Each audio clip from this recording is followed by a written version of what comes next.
pleasure to be with you and to get a chance to get to know all of you. I see Charlotte and Joyce and a lot of faces that I know, but I see a lot of faces that I don't know, and I'm hoping that the electorate will grant me the right to be your congressman starting in November, and I hope that after that we will be working together to make sure that we save our country. And I hope in the meantime we'll be doing that as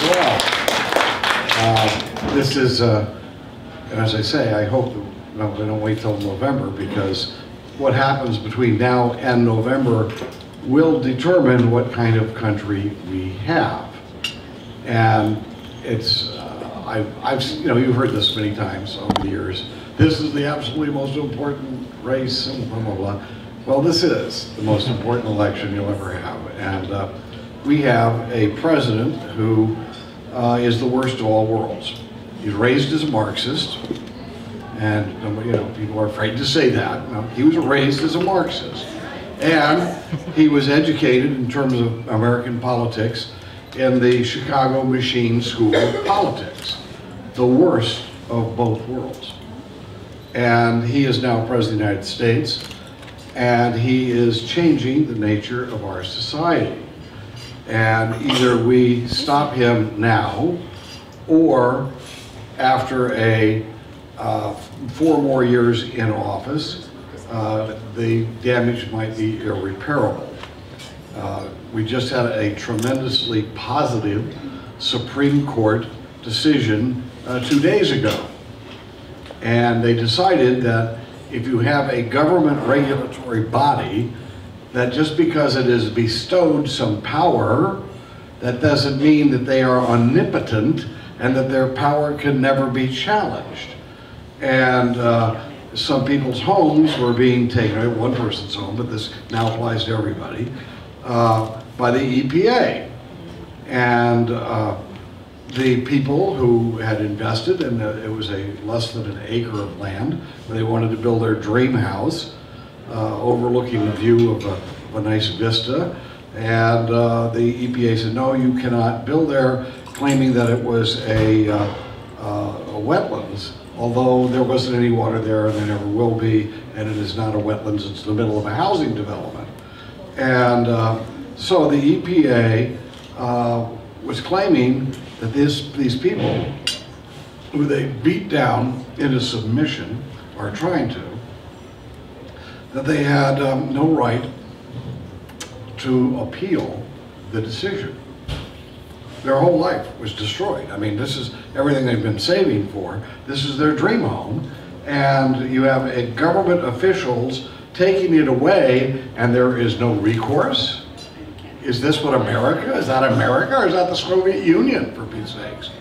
And we have a lot of problems right now that our bureaucracy has reached a stage in our country that if we couple that power of that bureaucracy with something as heinous as this mindset, this Marxist and political machine mindset, our freedom is in severe danger.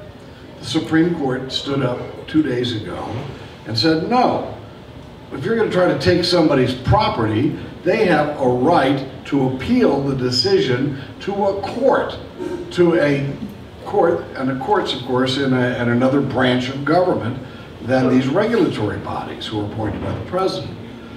And now I can only tell you that after 4 more years of this president, he is not going to be appointing people to the Supreme Court that are watching out for the rights of someone who wants to live and save and build a dream home, and without having the government take it away from them. So this is the kind of society, it's going to be that much closer to tyranny if this man is reelected. And it's up to us, because he will appoint people to the Supreme Court who don't believe in freedom as the way we believe in it, and it's consistent with our traditions. So this is the race of the century as far as I'm concerned. And it behooves all of us to do every single thing that we can do to ensure that Obama is not re-elected to the presidency of the United States of America.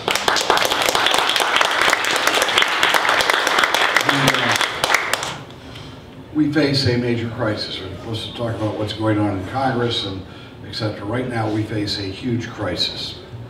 And during crisis moments is when people actually make decisions that carry countries through for long periods of time.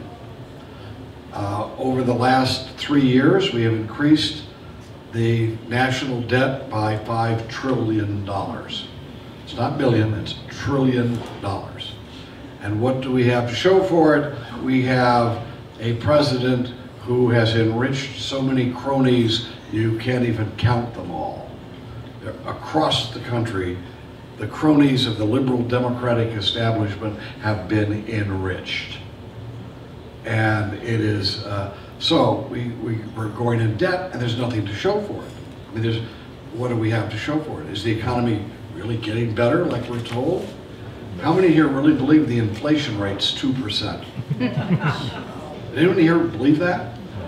And of course they say the unemployment rate, President Obama was so successful, he got it down to 8%. No, he got it down to 8% by taking 2 million unemployed people out of the calculation. And had they stayed in, they didn't get jobs, they were just no longer calculated as unemployed because they've been unemployed for more than 2 years. So you put them back in the equation and the unemployment rate went up, not down. And it's up to us to get the word out to the American people that trust what's going on, to look around. Don't believe the mass media when they're telling you these things. Things are getting rosy and you know they're not. But it takes us to be able to break through to our neighbors and our friends to have them understand what the heck is going on. Now, by the way, this year's budget that they are proposing is another $1.2 trillion in debt. And that's not what they're spending, that's not the overall spending, that's just the red ink. That's just what they're going to spend. And that's if it goes by plan. You could count on that it's going to be more like 1.5 again. Now, how long can our economy sustain that?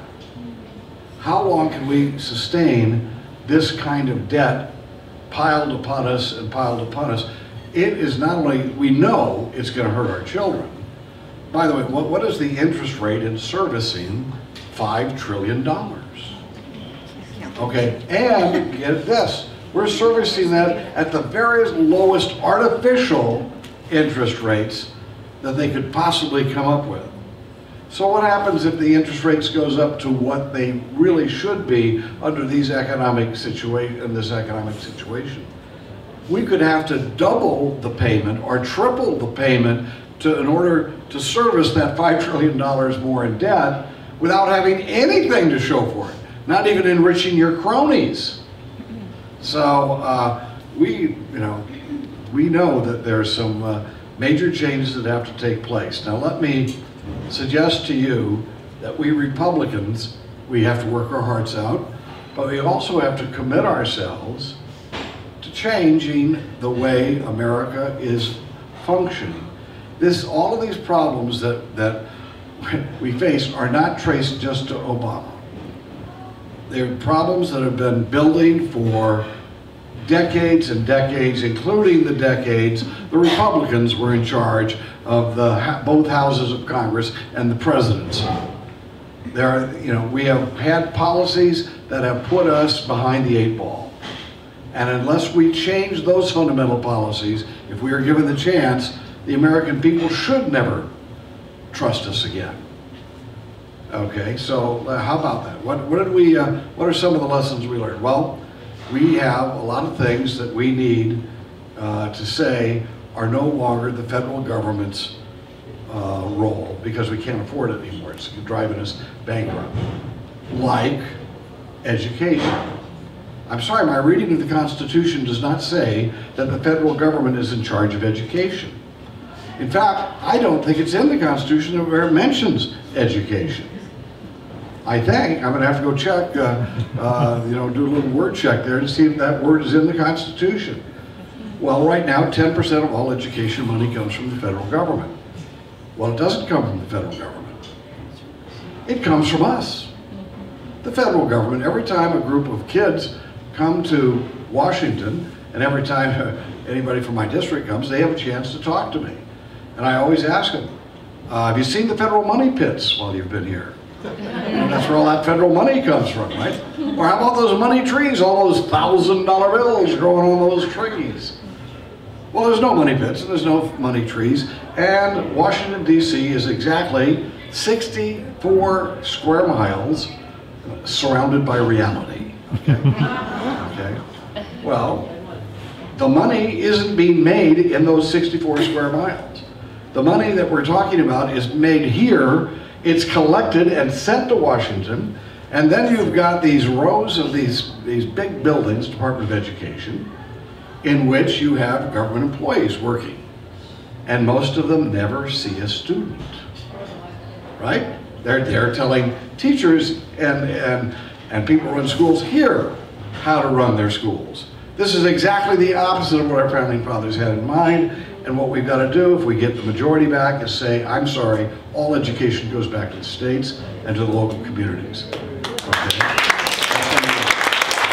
Number two, we can no longer subsidize the crops of the farmers across America. And it's easy for us to say, yes, here in California, because we don't have those subsidized farms here. Most of our farms are up in the valley, and they're not the grain farms and the corn farms, etc., that usually get the subsidy. But some of our farmers here get it as well. But we've got to say, I'm sorry that we are not going to be sending checks to farmers. And I talked to, and to give you a little hope, I talked to a guy who was the chairman of the Agriculture Committee under George W. Bush when we had a majority, and they didn't get an end to the farm subsidies. And I asked him, I said, look, you know, we get to balance the budget, we're gonna have to end these. Are you willing to vote, to take the tough vote and just vote to eliminate all farm subsidies? Yes. So there's hope. If we have courage to do that, we're gonna save America. If we don't, we're not gonna save America. Why are we in a bad spot? Well, we haven't developed our natural resources, that's well known. And we have a president now that's going to both do all of the above and be opposed to all of the above at the same time. You know, he's sitting there, this president, by the way, does not, it's not so much that he's lying, it's that he's taking the same, different positions, diametrically opposed positions, on the same bill. He's trying to confuse people. He's trying to confuse the public debate so that they won't know, and it won't be definitive as to what position anybody's taking. You know, there's a story about a congressman who was a very, very prominent congressman, in fact, and his wife never really understood how he ran his office, so she went down one day and said she was going to sit outside his door. And she was sitting there, and a lobbyist came in to see the congressman and told the congressman, you know, this piece of legislation has to pass, Congressman. The middle class is going to be destroyed without it. We need to have this legislation. It's imperative if we're going to have an economy in the future. And the congressman says, you're right, you're absolutely right. And out the guy goes, in comes another lobbyist talking about the same bill. Says, Congressman, this is a terrible bill. It's going to ignite inflation. It's going to destroy half of our manufacturing base. This is a horrible bill. We've got to defeat this bill. And the congressman goes, you're right. You're right. You're absolutely right. And he walks out, and the wife walks in and says, honey, I heard what you just did. You just took, on one piece of legislation, two diametrically opposed positions on the same bill. You're never going to get away with that.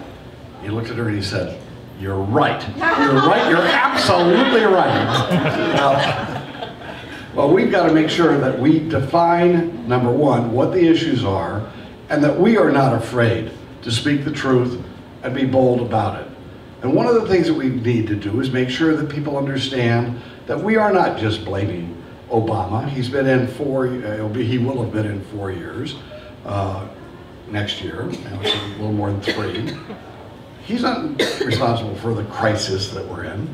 He's responsible for making what would have been a hard crisis into a catastrophe.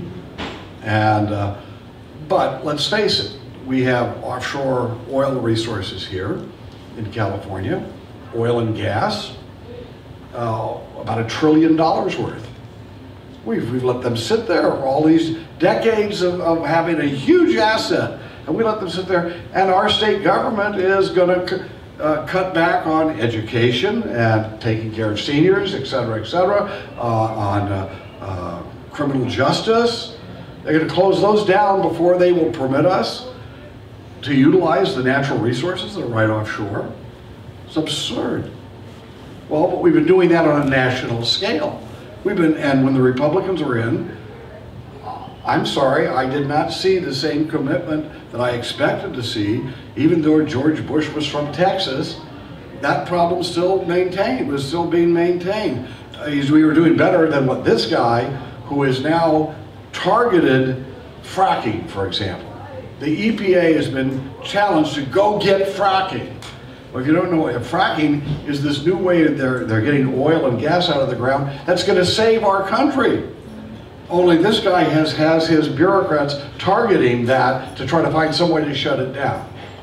Of course, he's for all of the above. No. Okay, what about the fact that we spent, we now $5 trillion in debt? Does anyone in here really believe that it was a good idea to go into Iraq? You raise your hand if you really believe, now that we know how it turned out, that you would have said, yeah, that was worth it. Knowing what I know, I'm willing to say I'm glad we did it. Anybody? There's nobody willing to say that. I mean, it was a horrible decision. And that was a Republican decision, and I backed up the president shortly after 9/11. I backed up George W. Bush. That put us $1 trillion in debt, and not to mention 100 billion, maybe several hundred billion, that we're going to have to spend to take care of those poor guys who've been wounded coming home. And we've dissipated, we Republicans deployed our troops so many places, they're exhausted. So, that's our fault. We got to do some soul searching and make sure we don't abuse these people who are defending us. So, that's up to us now. Remember when you went to Afghanistan years ago? I remember when I went to Afghanistan years ago, and look, Ronald Reagan, I was in the White House, Joyce and I were the old Reaganites here, and I remember Reagan's worst decision, and you ask him when he left the office, what was his worst decision? To send the Marines into Beirut. That was his worst decision. He always said that. Well, I won't make this a long story, but when those Marines were blown to pieces by that terrorist, and by the way, the State Department, of course, had insisted that our Marines not have bullets in their guns, which was one of the purpose and reasons that happened. But we shouldn't have deployed people into a pit like that anyway, and Reagan knew that. He'd been convinced by his advisors. He said it was the worst decision he made. Well, after they were blown up, these same advisors said, oh, we're going to send in the whole 2nd Marine Corps Division now, and we're going to show them they can't kill Marines, and we're going to, get them all. And Reagan said, oh no, we're going to get their butts out of there right now. Every Marine, every American military personnel out of Lebanon right now. That was the best thing he ever did. If we'd have sent in 20,000 more Marines, we'd have been in a quagmire for 10 years. And all of we would have not had 260 dead Marines. We'd have had 3,000 or 4,000 dead Marines and nothing to show for it. And instead, what did Reagan do? He put forth the doctrine that works, and that is what we call the Reagan Doctrine. And I was very much involved with developing that as a strategy when I worked at the White House. And it's and what that Reagan Doctrine is You help the enemies of your enemy. Let the enemies of your enemy do the fighting. There is no reason for us to have to deploy troops all over the world, and we can't afford it anymore. And that's we Republicans have got to do some soul searching on that, because you're going to find a lot of people who are coming here telling you just the opposite. It's up to you to decide whether or not that's reasonable or not. It'll break our bank the same way it broke the Soviet Union's bank, which is what Reagan's strategy was, of course. Break their bank, let them expand, help those people who are fighting against them, and they will crumble, which is the same strategy our enemies are using against us. So we've got to make those changes, and we've got to make sure that we have the ability to be creative in opening up new opportunities for enterprise, and that this should be our forte, and I think it is as compared to the Democrats. We've got to be able to make sure that people who are creative and developing new technologies are able to commercialize them and bring them to play. And I'm going to leave you with, before I go into some questions for you, leave you with some, here's my ray of hope. We're $5 trillion down. The way we're going to solve this is we are going to produce more wealth. How do you produce more wealth? Well, certainly by making sure we're not giving it away to our, to people overseas for energy that we could do here. That's one way. And how about, for example, you all remember making phone calls 30 years ago or 40 years ago. My parents came from North Dakota, and we used to call back, and it cost probably about $4 a minute for a phone call back in those days. And you had to go through operator after operator after operator, and they all hated you because you were bothering them. And this is the line you get. Hi, Grandma. That's what it sounded like. Okay, so right now I can make a call anywhere in the world right from here, and it probably costs about 25 cents a minute. All that money, all of that activity, all of the work that was done to maintain a system like we used to have has been eliminated and replaced with this that is very cost effective. And what we've done is create wealth that didn't exist before, because those jobs now are producing other things, more wealth. That's the way we've got to approach the situation. We've got to produce our way out of it. And we've got it. We've got the creative geniuses. There are so many things right now that we are on the verge of, that nanotechnology. I won't give you a full, by the way, I have 2 committees in Congress. One, I'm a senior member now of the Science Committee. I could become the chairman of the Science Committee. I'm a senior member of the Foreign Affairs Committee. I could become the chairman of that. But whatever it is, whatever the responsibility God wants to give me and the Republican leadership wants to give me, more importantly probably, I will go out and focus on that. But we can solve our problems through technology, and instead of making sure, I'll give an example. We don't have to send our troops all over the world now. We can send a drone. We can identify who the hell is threatening to blow up a building, and then you send a drone to get them. I think that's a very good idea. And we have this whole movement now, ban the drones. And I get people sending me, I tweet and get on Twitter and everything, they're saying bad things about me because I'm supporting the drones. Well, I think drones are much more precise. And you don't have to drop, in World War II, you had to drop hundreds of bombs in order to get one target.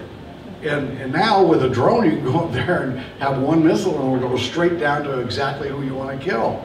So we can save money and have a national defense. We can save money and make sure we have money to invest in productive activity. And we can get out of this by producing our way out. And one last issue, and that's an issue that you need to know about because it is a contentious issue among Republicans. It is also an issue we Republicans, when we were in power, we did not deal with it. It's called our country is being invaded by illegal aliens and we're doing nothing about it. And we are giving our country away to another group of people. Now, I'm not saying that illegal aliens are bad people, but they're not Americans. We should be loyal to Americans are of every race, every religion, every ethnic group. Mexican Americans, I lived with a Mexican family for 3 months when I was a teenager. I love Mexican culture, as all Californians do. But the Mexican culture is a different culture than the United States. It's different.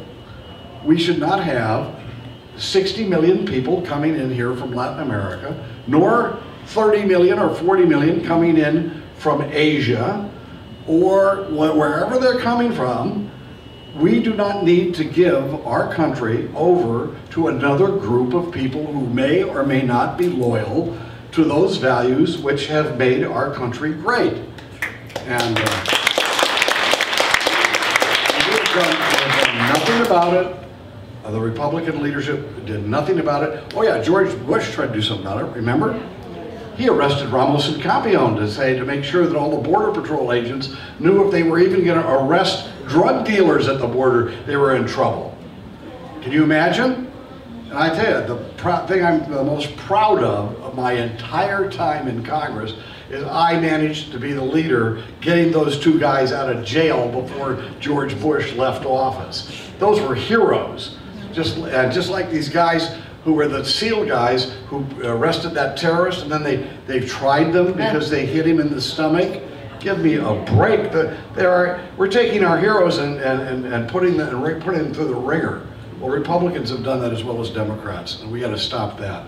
And we got to make sure that people who are here illegally do not get any government benefits, and when they get a job, they've got to make sure that the people that are here legally, we can verify that right now. We have a thing called E-Verify. Our Republican leadership doesn't want that. They're fighting against it.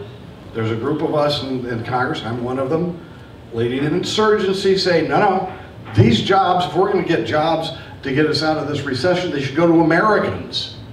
This isn't jobs for America, it's jobs for Americans. That doesn't mean we don't like other people from elsewhere, but we have to be loyal to our own families. And I will tell you right now, that whole issue, leaving that alone and making it worse as Republicans did when we were in power, that's contributed a lot to this trillions of dollars we're in debt. Why? Well, let me give you a reason why. When I was in college, I was a janitor. I scrubbed toilets. Well, guess what? I went back a few years later, and meaning about 5-10 years ago, probably worse now, that the janitors were getting exactly the same pay as when I was scrubbing toilets. Now, there's something wrong here in real dollars. What's wrong here is the GMP of our country has tripled since I was a janitor. So how come all the janitors are left out of the increasing pay level, or all of our prosperity? Well, because we've had a flood of illegals that have come in, and they will underbid everybody, and they will not get any government, they won't get any health care benefits like I had when I was a janitor, okay? Because these people will work for nearly nothing. They bid that down, and what does that mean? That means that, number one, that American who could have that job, and by the way, if the job got too hard and they had to pay them too much money, they would then develop technology like a machine that cleans 100 toilets a night and would be built here, I might add. Those are all things that affect the economy in a production of wealth way. But what we've done is we've undercut a lot of working class people whose now their wages are lower, which means what? Which means they aren't paying the taxes that they would pay if they were up at a higher income level. And we have given this, and what do? We've given those jobs to illegals who then have families that consume government programs, schools, healthcare, etc. We Republicans have got to commit ourselves, and I will tell you, if I am elected to Congress, that will remain at least if not the number one, one of my number one issues is to stop the invasion of our country by these illegal armies. And the enemy here is the liberal left, who wants to use these people as political pawns, and big business in the Republican side that wants cheap labor. And they're willing to undercut the well-being of the American worker, as well as the, one other issue, by the way, is China. I won't get into that too much for you, but we've had a one-way free trade policy with China. And we've had the most massive transfer of wealth from one country to another. And that didn't just happen. That, you know, surprise, surprise, the Chinese now have all of this money and we don't. No, that's not it. That policy's been going on, and it started with Reagan, but Reagan had the answer. I worked with Reagan on his speeches when he went to China, I know. Reagan said, we will continue to have economy building policies with you in China, as long as you are expanding freedom in your country. As long as we see liberalization, as long as we can see people who are free to worship God, as long as people, if you are expanding the freedom of your people, we will continue having trade policies that permit technology and investment in your country, etc. Well, what happened was, Tiananmen Square came to a head after Ronald Reagan left office. And the democracy movement confronted the Communist Party dictatorship. And that was the pivotal moment. And had Ronald Reagan been president, we would have sided with the democratic movement. Ronald Reagan would have sent a telegram to the leadership of the Communist Party and said, if you unleash your army against these democratic reformers, the deal's off. No more credits, no more technology transfer, no more open markets. That's what Reagan would have done. Do you know what the letter and the telegram that Herbert Walker Bush sent to the Communist Party leadership in that same moment? You know what it said? Nothing, because he didn't send any telegram. And when it was all over, and those dead bodies were all there, the only hope that we had for a more peaceful world were those people who wanted to reform China into a democracy. No, what happened after that was our policy stayed exactly the same. Our super big businessmen kept making money by shifting jobs from here to China, and then giving themselves a big bonus in their pocketbook, so they could go buy a third or fourth house rather than just a second house. Well, and putting our people again out of work. So these are the issues we got to deal with them. We got people in our own party that we have to deal with if we're going to save America. But most of all, we got to make sure that President Obama is not reelected. So thank you for letting me be with you today. I'm looking forward to all of us together in the fight to save our country and to bring it back into a sense where we are, and our government and its policies are dedicated to the well-being of the American people. First and foremost and last, that's what it should be about. Thank you very much, guys. Does anyone have any questions? Go ahead, Pat. Yes, Mr. Rohrabacher. What do you think, who do you think is the most likely Republican candidate to beat Obama? Yeah, I think the most likely candidate is the one that we're going to nominate. no matter who it is. I endorsed Mitt early on because I knew Newt, and Newt disappointed me a great deal when after he became Speaker, and I was one of the guys who really worked hard for him to become Speaker. And I know them all. I mean, I've met them all, and I think we are nominating the right guy. I think Mitt Romney is a nice person. I think that he listens. I think that there's some areas where you disagree with him. He'll sit down and talk to you about it. I've already had several talks with him. And so I think he'll do well, and I think the American people will see that he's the kind of person you want as a leader and not Obama. Are the Republicans going to drop the ball on Fast and Furious? Are the Republicans going to drop the ball on Fast and Furious? And are they going to, those people that... She's asking is, are we going to let the president or let the Attorney General squirm away and get out of the retribution that he deserves over his role in Fast and Furious? We have two top people that took the fifth. What do you do about that? Yeah. This is a very good question, saying, are we going to be tough when it comes to Fast and Furious? And by the way, we should be. You're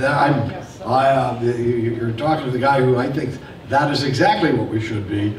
But I will have to tell you, this is one of our problems as Republicans. There's a lot of Republicans that just don't like to get into a bare knuckle fight with somebody, and it doesn't bother me at all. But there are a lot of Republicans that just don't feel comfortable destroying somebody. And fact is, the fact is, no, it's not just elections. We need to expose wrongdoing and criminal activity that's been going on in the Obama administration, and there is no better example of this than Fast and Furious, because let me tell you, what was their goal in Fast and Furious? Now, if you don't remember this, Fast and Furious is when they had this plan that they were going to send these weapons, thousands of them, over into Mexico, and then their claim was they could follow them and then find out who was in the cartel, the drug cartel. That was their claim. Yeah. But if you look back and you look at the news before that Fast and Furious was implemented, and as it was being implemented, you will find that there was a major PR campaign going on to blame the people of the United States for the problems of Mexico, and especially the gun owners in the United States for the problems in Mexico.